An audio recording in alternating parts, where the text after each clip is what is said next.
Bate.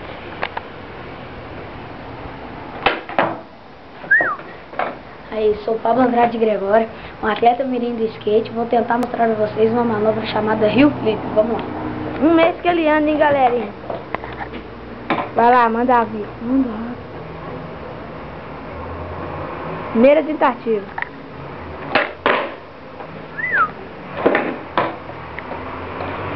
Segunda tentativa. Vai mais rápido.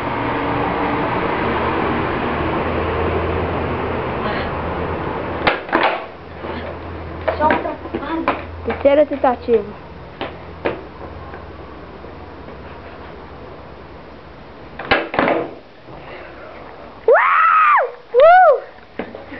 Skateboard!